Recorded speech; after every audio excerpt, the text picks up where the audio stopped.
기적과 같이 주어진 새해의 첫걸음을 우리가 내딛고 있습니다. 새해를 여는 예배를 드리고 기도를 올려드렸습니다마는 그 기대와 설렘의 여운이 지금까지 이어지고 있는 것 같습니다. 특별히 첫 번째 맞이하는 이 거룩한 주일, 이 시간 여호와 이레의 하나님, 그 하나님의 능력의 손이 함께 하시기를 예수 이름으로 축원드립니다. 유대인들은 신년을 맞이하면 며칠 동안 신년 축제 시간을 보냅니다. 그 첫 번째 날에 창세기 21장을 읽습니다. 그곳에는 이삭의 탄생 이야기가 기록되어져 있는 것을 보게 됩니다. 이삭은 아브라함이 바랄 수 없는 중에 얻었던 약속의 아들이었습니다. 이삭이라고 하는 그 이름의 뜻이 여호와께서 나를 웃게 하신다, 나에게 웃음을 주신다 하는 그런 뜻을 가지고 있는 것입니다. 그렇게 신년 축제 첫 번째 날에 그 특별한 이름을 가진 이삭의 이야기를 읽는 것은 1년 내내 하나님께서 주시는 기쁨을 누리기를 소망하는 그런 특별한 의미를 담고 있는 것을 우리가 보게 되는 것입니다. 그 기쁨을 누리며 사는 그런 한 해가 되기를 기대한다는 것이죠. 그리고 하나님의 약속은 드릴지라도 반드시 성취되어진다고 하는 그 확신, 그 믿음을 붙들고 그렇게 첫날을 보내는 것입니다. 하지만 사실 쉬운 현실은 없는 것 같습니다. 쉬운 믿음 생활, 신앙 생활도 없는 것 같습니다. 힘겹고 어려운 또 차가운 현실은 우리의 믿음을 흔들고 도전할 때가 참 많은 것 같습니다.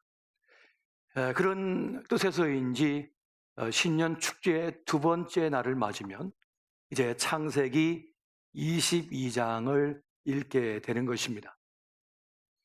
이삭을 바치라 라고 하는 그 하나님의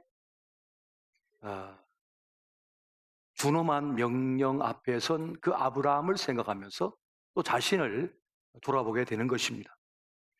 창세기 22장 2절에 보면 이런 말씀이 있습니다.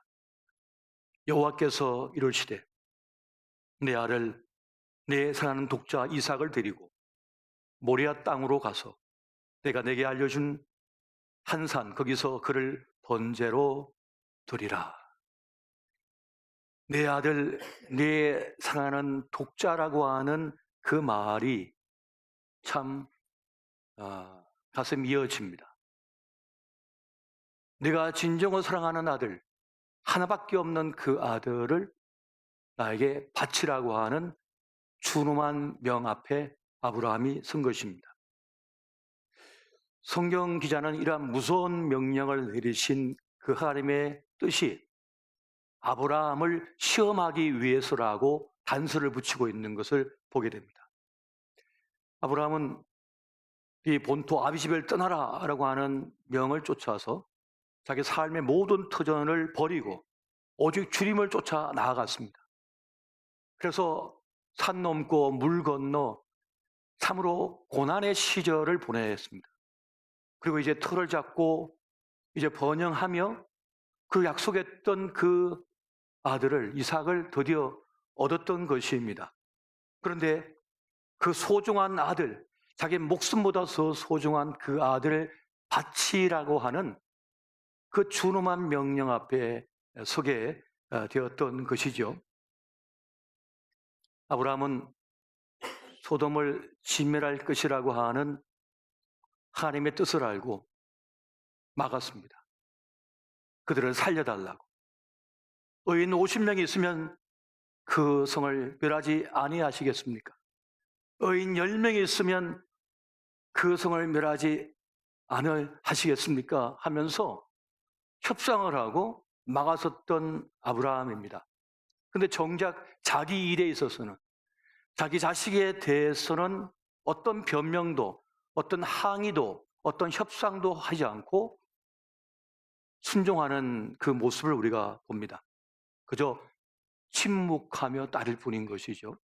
그래서 사흘 길을 가서 드디어 모리아산 앞에 이릅니다. 다른 종들은 머물게 하고 이삭과 함께 그 모리아산 정상에 오르게 됩니다. 그리고 단을 쌓고 장작을 펼쳐 놓은 다음에 이삭을 묶어 그 위에 눕힙니다. 그리고 칼을 빼어듭니다. 그때 멈추라! 여호와의 사자가 와서 아브라함에게 명합니다. 그리고 말합니다. 내가 내 아들 내 독자까지도 내게 아끼지 아니하였으니 내가 이제야 내가 하나님을 경외한 줄을 아노라. 네가 비로소 가장 소중한 네 생명보다 더 소중한 것을 나에게 바칠 만큼의 그러한 믿음을 가졌다고 하는 것을 알았노라 하시는 그 말씀인 것입니다. 하나님께서는 자신이 가장 아끼던 독생 성자인 예수 그리스도를 우리에게 바치셨습니다. 십자가에 우리의 모든 죄를 짊어지시고 모든 피와 모든 물을 쏟아 죽으셨습니다. 그 죽음을 통하여 우리를 살려내신 거예요. 근데 주님께서 아브라함에게 내 독자 이삭을 바치라라고 명하셨던 것입니다. 하나님의 사랑만큼 우리도 과연 주님을 사랑할 수 있는가를 시험하는 매우 중요한 자리에 지금 아브라함이 서 있는 것을 보게 됩니다. 그러니까 아브라함은 정상에 오른 신앙이었던 것입니다. 믿음의 최고봉에 이른 그런 위치에 선 것입니다. 주님께서 자신의 가장 아끼는 목숨보다 소중한 그 독생자를 바치신 것처럼 너도 바칠 수 있느냐라고 하는 그 시험 앞에서 기꺼이 아브라함은 바치는 그러한 자리에 섰던 것을 우리가 보게 됩니다. 아브라함이 눈을 들어서 살펴보니까 순양 한 마리가 덤불에 그 뿔이 끼어서 있는 걸 봐요. 그래서 그 순양을 잡아다가 이삭 대신에 번제를 올려 드리게 됩니다. 그러면서 아브라함은 그렇게 고백을 합니다. 이제 주님께서 나를 위해 이 양을 준비하셨다 하면서 여호와 이레, 여호와의 산에서 준비하셨다라고 하는 그러한 고백을 하고 있는 것을 보게 됩니다. 여호와의 산에서 준비하리라 하는 것이 뭡니까? 바로 여호와 이레라고 하는 말이 되는 것입니다. 주님의 산에서 준비되어진다라고 하는 이 약속의 말씀은 미래에 대한 불안에 떨고 있는 우리 모두에게는 참 위로가 되고 큰 힘이 되는 말씀이 아닐 수가 없는 것입니다. 여러분, 사실 우리는 하나님의 하신 일을 다 할 길이 없습니다. 그것이 어떤 의미를 가지는지, 어떤 뜻을 가지는지, 무엇을 위하여 그 신의 한 수를 놓았는지 우리는 알 길이 없습니다. 내 인생이지만 내 인생의 전모를 알 길이 없습니다. 내가 낳은 자식이지만 낳은 자식의 인생을 다 알 길이 없습니다. 내가 어디까지 갈지, 나의 가능성이 무엇일지 우리는 알 길이 없습니다. 오직 하나님만이 아신다는 사실입니다. 그 주님을 믿고 따르는 신앙의 고백이 무엇입니까? 바로 여호와 이레라고 하는 것입니다. 하나님께서 준비하시고 하나님께서 계획하시고 하나님께서 공급하신다는 거예요. 그것이 바로 여호와 이레라고 하는 그 고백의 말씀이 되겠습니다. 아브라함은 정상에 오른 신앙이었습니다. 기꺼이 자기의 모든 것을 바칠 준비가 되어 있고 진짜 바쳤고 이제 그 위대한 주님과 동행할 믿음의 정상에 오른 주님의 사람이었던 것입니다. 오늘 우리 모두가 그 아브라함과 같이 믿음의 정상에 선 믿음 되시기를 예수 이름으로 축원드립니다.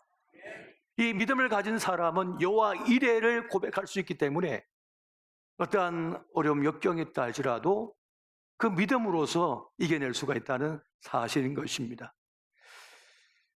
우리보다 앞서 가셔서 모든 일을 열어놓으시고 준비하시고 공급해 주시는 그 하나님을 안다면 우리는 넉넉히 이 세상을 이기며 살아갈 수 있는 것입니다. 주님은 무에서 유를 창조하신 분이시고 없는 것을 있는 것으로 부르시는 그 하나님이 되신다는 것이 시편 31편 15절 말씀 보니까 이렇게 말씀합니다. 나의 앞날이 주의 손에 있사오니. 나의 앞날이 주님의 손에 있대요. 우리의 자녀의 인생이 주님의 손에 있다는 것입니다. 우리 교회의 앞날이 주의 손에 있다는 것입니다. 우리의 쓸모는 하나님께 있음을 믿으시기 바랍니다. 우리의 자녀의 쓸모도 하나님께 달려있는 것이 절대로 착각하시 마시기 바랍니다. 창세기 39장 2절을 세 번역으로 보면 이런 말씀이 있습니다. 주님께서 요셉과 함께 계셔서 앞길이 잘 열리도록 그를 돌보셨다. 주님께서 애굽에 팔려간 노예 그 요셉과 함께 계셨대요. 그리고 앞길이 잘 열리도록 그를 돌보고 계셨다고 말씀하는 것입니다. 그러니까 우리의 인생을 여는 분은 누구입니까? 하나님이신 겁니다. 어떤 누구도 아니라 하나님이시라는 것을 말씀하고 있는 거예요. 생텍쥐페리의 어린 왕자에 보면 그런 말이 나옵니다. 사막이 아름다운 것은 어디엔가 우물이 숨어있기 때문이다. 그것처럼 빛과 어둠이 교차하는 이 험난한 인생길을 살아가는 동안에 우리가 희망을 품을 수 있는 이유는 무엇입니까? 하나님의 은밀한 손길이 우리를 붙들고 있기 때문인 것입니다. 우리는 주님의 손이 어딘지 알 길이 없지만은 그 은밀한 손길이 우리를 붙들고 계시고 우리 자녀를 돌보고 계시고 우리를 지키고 있음을 여러분 믿으시기 바랍니다. 나를 악담하고 나를 공격하고 나를 넘어뜨리기 위해 함정을 파는 올무를 준비하고 있는 그를 주님께서 입을 털어막아 주시고 그의 팔을 붙잡고 계시고 그를 막고 계시다는 것이 그 은혜가 있음을 믿으시기 바랍니다. 여러분 신명기 31장 8절 말씀을 같이 한번 보겠습니다. 신명기 31장 8절 말씀입니다. 자, 시작. 그리하면 여호와 그가 내 앞에서 가시며 너와 함께하사 너를 떠나지 아니하시며 버리지 아니하시리니 너는 두려워하지 말라 놀라지 말라. 아멘. 놀라지 마시기 바랍니다. 두려워하지 마시기 바랍니다. 여호와 하나님께서 함께하고 계시고 떠나지 아니하시고 우리를 버리지 아니하시고 끝끝내 우리보다 앞서가시면서 그 길을 열고 계시다는 거예요. 그러므로 두려워하지 말라고 지금 말씀하고 있다는 것입니다. 그래서 하나님이 있는 사람은 두려움에 떨지 않습니다. 불안해하지 않습니다. 앞이 막혔네? 그러면 주님께서 어떻게 하실까? 주님을 기대해야지. 지금 일이 어그러졌네? 그렇다면 주님께서 이걸 어떻게 전화위복을 시킬까? 합력하여 선을 이루실까? 한번 기대해 봐야지. 하나님은 살아계시니 결코 나에게 이 억울함으로 끝나지 않게 하실 거야. 나를 돌보실 거야 하는 기대감을 가지고 믿음을 가지고 살아간다는 것입니다. 내가 할 수 있는 최선을 다하고 그 너머는 어떡합니까? 하나님께 맡기는 것입니다. 오늘은 내 것이지만 내일은 하나님의 몫이거든요. 하나님의 것입니다. 우리는 우리의 몫을 다하고 그 너머는 주님께 맡겨드리는 거예요. 그러면 주님께서 일하신다는 사실입니다. 여러분 불안 두려움은 무엇입니까? 하나님 없는 내일을 생각하는 것입니다. 하나님 없는 우리 가정을 생각하는 것입니다. 그것이 두려움이고 불안인 것입니다. 하나님을 계산에 넣지 않고 내 삶을 보면 절망입니다. 하나님을 계산하지 않고 우리 자녀를 보면 불안하게 짝이 없습니다. 하나님 없는 찬양들을 생각하면 내일이 없습니다. 하나님 없는 교회를 생각하면 그 교회는 소멸해 버립니다. 하나님이 없는데 교회가 어떻게 생존할 수 있어요? 하나님 없는 교회는 자멸해 버립니다.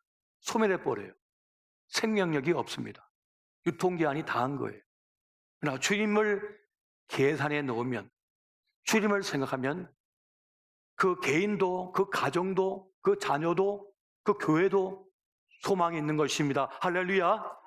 우리는 그렇게 하나님을 생각하는 사람입니다. 여러분, 하나님의 사람, 교회에는 세상과 다른 하나님의 질서 속에 살아가고 있습니다. 세상의 가치가 아니라 하나님의 가치를 붙들고 사는 공동체가 교회고, 그 가치를 붙들고 사는 사람이 그리스도 예수의 사람인 것이에요. 여러분, 주님께서 우리 교회와 우리에게 주신 최고의 가치가 있습니다. 그것은 무엇입니까? 우리가 올해 우리의 비전으로 삼은 가서 제자 삼으라가 있습니다. 그 마태복음 28장의 말씀 뭡니까? 주님의 지상명령입니다. 주님의 지상명령이에요. 우리가 최고로 붙들어야 될 가치가 바로 이방인들에게 구원의 복음을 전하고, 그리고 그들을 그리스도의 제자로 삼아내는 것입니다. 이것이 우리 그리스도 예수의 사람이 붙들어야 될 가치고 지상명령이라고 하는 사실입니다. 우리 각자에게 주신 주님의 명이에요. 소명이에요. 부르심이에요. 복음을 전하고 그를 제자 삼으라고 하는 사실입니다.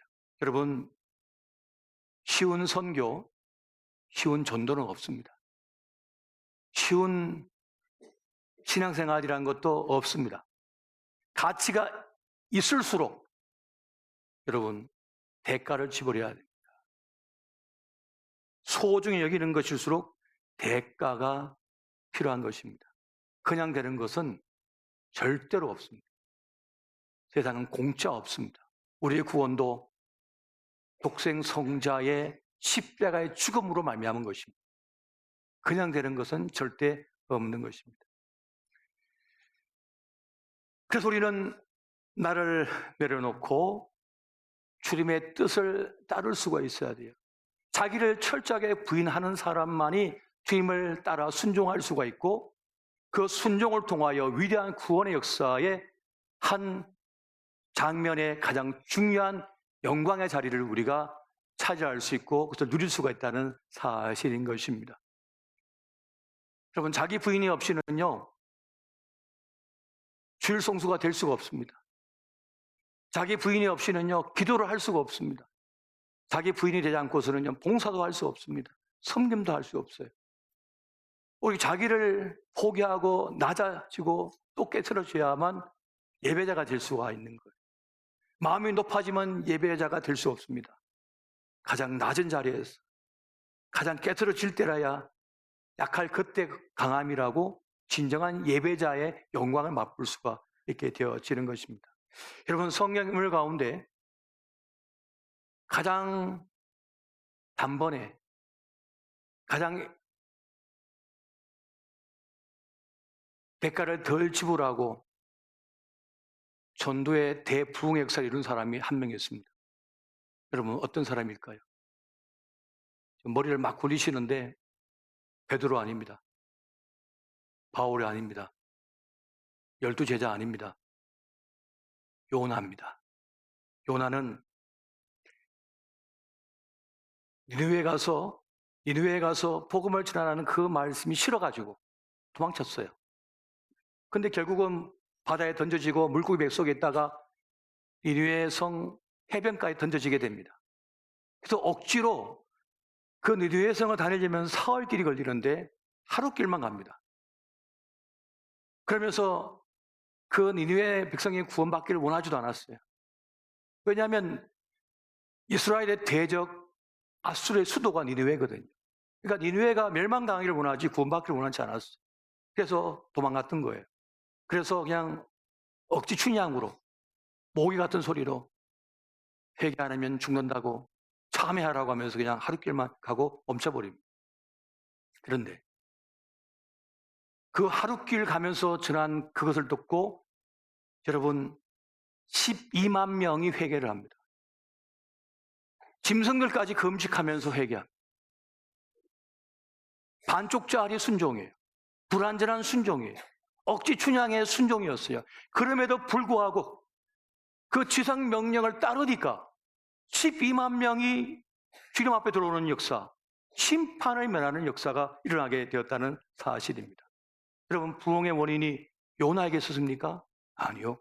하나님께 있었던 거예요. 하나님께서 그 마음을 준비하고 계셨던 거예요. 그저 요나는 순종하여 반쪽짜리 그냥 외침밖에 하지 않았습니다. 그런데도 구원의 큰 역사가 일어났다는 거예요. 그 요나의 작은 순종을 주님께서 우리에게 원하신다는 거예요. 그 요나의 작은 순종이라도 주님께서 원하신다는 것입니다.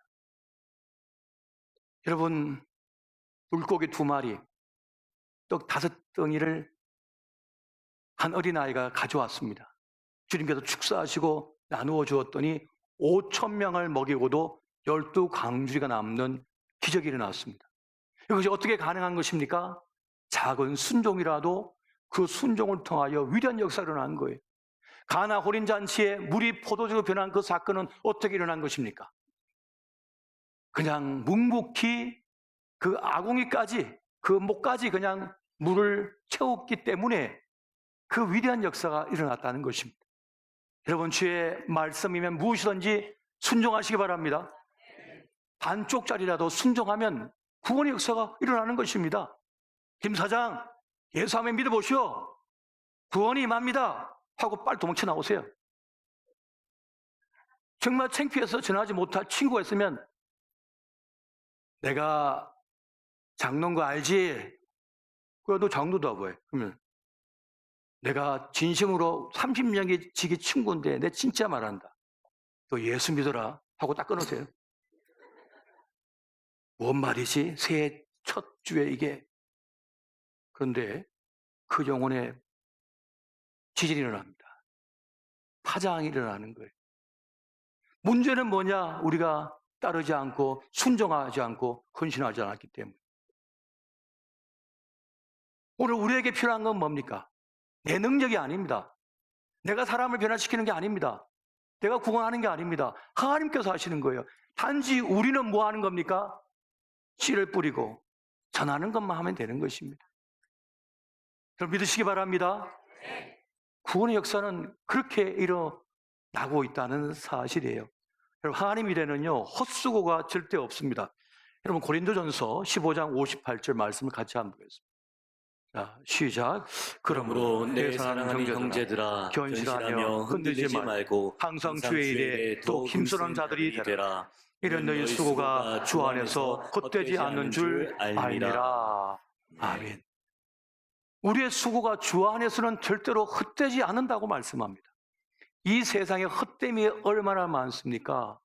이 세상에 허망한 것이 얼마나 많습니까?